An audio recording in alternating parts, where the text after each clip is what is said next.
Friends, welcome to Dhana Tamil cooking. இன்றைக்கி நம்ம சேனலில் என்ன பார்க்க போகிறோம்னா, இன்றைக்கி காலையிலேருந்து நான் மதியம் சாப்பாடு வரலையும் நான் என்னென்ன வேலை செய்யலான்னு பார்க்கலாங்க. இன்றைக்கி வந்து குழம்பு வைக்கிற வேலை இல்லை. நேற்று நம்ம இடத்துல கிராமத்தில் மீன் பிடிச்சாங்கன்னு சொன்னேன்னா, அந்த மீன் குழம்பு இருக்குது, மீனும் இருக்குது. மீன் பொரிச்சிக்கலாம், மீன் குழம்பு இருக்குது, அதை வச்சு சாப்பிட்டுக்கலாம். வெறும் சாதம் தான் வடிக்கணும். இப்போ நான் காலையில் என்ன செய்ய போகிறேன்னா, புளி சாத பொடி ரெடி பண்ண போகிறேன். அதுக்கு புளி வறுத்துக்கிட்டு இருக்கிறேன். புளியே இது நல்லா பொலன்னு வர்ற வழி நம்ம வறுத்து எடுத்துக்கணும். புளியை வறுத்துட்டு அதுக்குள்ளே ஜாமானும் எல்லாம் ரெடி பண்ணி வச்சுருக்கேன். அந்த ஜாமானையும் வறுத்து புளிசாத பொடிக்கு கம்ப்ளீட் வறுத்துருவேன். அப்புறம் வந்து இட்லி பொடிக்கு ஜாமான்லாம் எடுத்து வச்சுருக்கேன். இப்போ இட்லி பொடி ரெடி பண்ண வைப்பேன். இது இப்போ 2 பொடியும் தான் இன்றைக்கி ரெடி பண்ணிவிட்டு கொத்தரங்காய் வாங்கி வச்சு வச்சுருக்கேன். அதை காய வச்சு எடுக்கணும். அப்புறமா மல்லித்தூள் வைக்கணும். மல்லித்தூள் இல்லை, மல்லித்தூள் ரெடி பண்ணணும். அதுக்கு எல்லாம் ஜாமான் வாங்கி வச்சுருக்கேன். அது காய வச்சு எடுக்கணும். அப்புறம் என்னப்பா, அவ்வளோதானே. இட்லி பொடி, மல்லித்தூள், கொத்தரங்காய் காய வைக்கணும், புளிசாத பொடி, கொத்தரங்காய் காய வைக்கணும். இதுதான் இன்னைக்கு மதியான வழி. இது அதெல்லாம் காய வைக்கிறது தான். இது வறுக்கிறதெல்லாம் இப்போ வறுத்து எடுத்துருவேன்.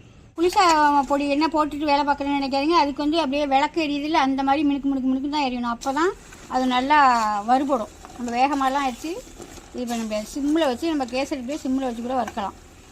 இது வந்து என்னென்னு பார்த்தீங்கன்னா கொமட்டி வத்தல். இது எங்கள் அம்மா ஏற்கனவே சொல்லியிருந்து கொமட்டிக்காரனா என்ன அப்படின்னு நிறைய பேர் கேட்டுருந்தாங்க.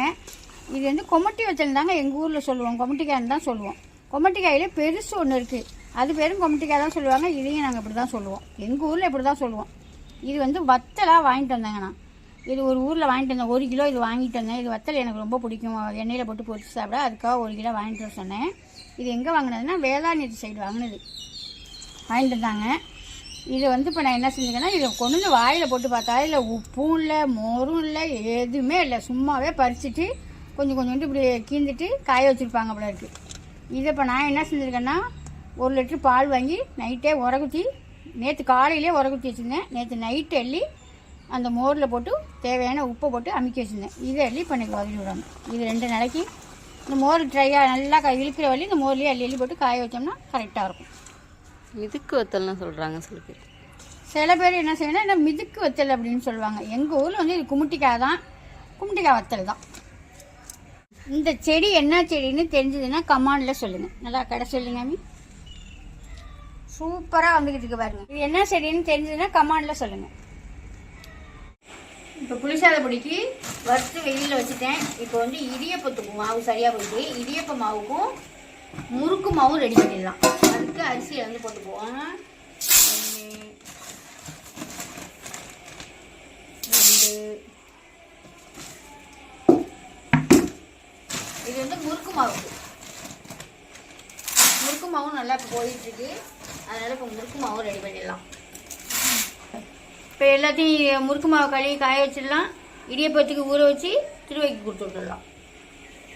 வறுத்து முடிச்சுட்டேன். வறுத்து எல்லாம் வெயில் வச்சுட்டு இப்போ வந்து குழுன்னு நல்லா பழையது சாப்பிட்டுக்கிட்டு இருக்கேன்.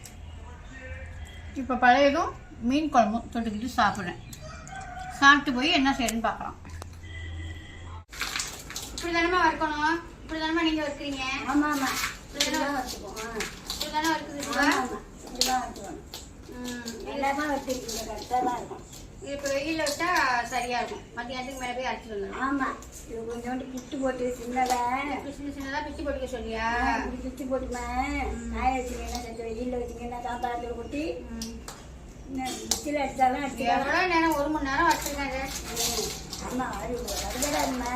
1 கிலோ புளி வறுபடாது. அப்படியே நம்ம தேன் மாதிரி கட்டிக்கிட்டு வரும். நாளைக்கு நான் சித்திரம் வரலாமா? உன்னை கூப்பிட்டு பெரியக்கா தான் கூப்பிடுது.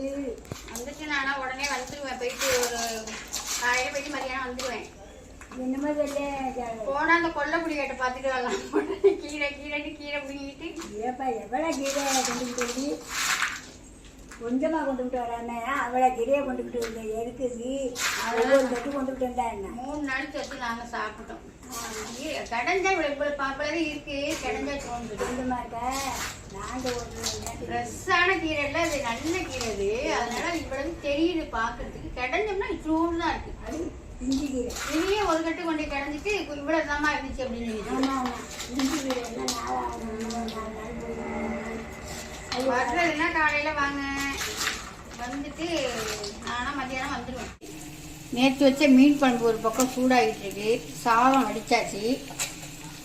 மீன் எல்லாம் போட்டு உப்பு எல்லாம் சாமான் போட்டு பெசரி தான் பிரிட்ஜுக்குள்ளே வச்சுருந்தேன். இப்போ அதை வறுத்துக்கிட்டுருக்கேன் ஒரு பக்கம். இப்போ வறுத்துட்டு கரெக்டாக மணி 12 ஆகிட்டு. சாப்பாடு டைம் கரெக்டாக 12:30 மணி. இப்போ சாப்பிடலாம் போய். நேற்று வச்சு மீன் குழம்பு வச்சு இன்றைக்கி ஃபுல்லாக சாப்பிட்டாச்சு. இப்போ மிளகாய் மல்லியெல்லாம் வறுத்து போட்டுக்கேன்னா புளிசாதப்பொடி இட்லி பொடியெல்லாம் அதெல்லாம் போய் அரைச்சிடுங்கலாம் வாங்க.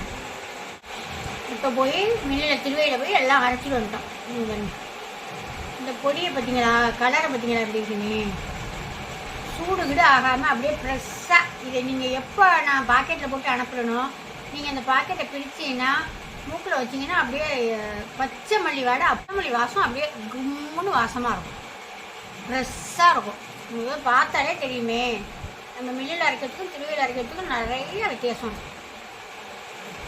பவுடரும் நல்லா பேஸ்ட் மாதிரி நல்லா இருக்கும். அவ்வளோ வாசமாக இருக்கும். இட்லி பொடி பார்த்தீங்களா, அப்பப்போ தாங்க அரைச்சி கொடுக்குறது. அதனால 1 கிலோ 1 கிலோவா 1 கிலோ 1.5 கிலோ அவ்வளோதான் அரைப்பேன். இது 1.5 கிலோ தூள் கொஞ்சம் கொஞ்சமாக அரைச்சி கொடுக்குது. ஏன்னா இது வந்து ஒரு 4 நாள் 5 நாள் அப்படி தான் வச்சுக்கிறது. அப்பப்போ ரெடி பண்ணி தான் கொடுக்குறது. ஏன்னா இது போயிடும், வாசம் போயிடும். இது புளிசாத பொடி. இது எவ்வளோ 6 மாதத்துக்கு மேலேயே வச்சுக்கலாம்.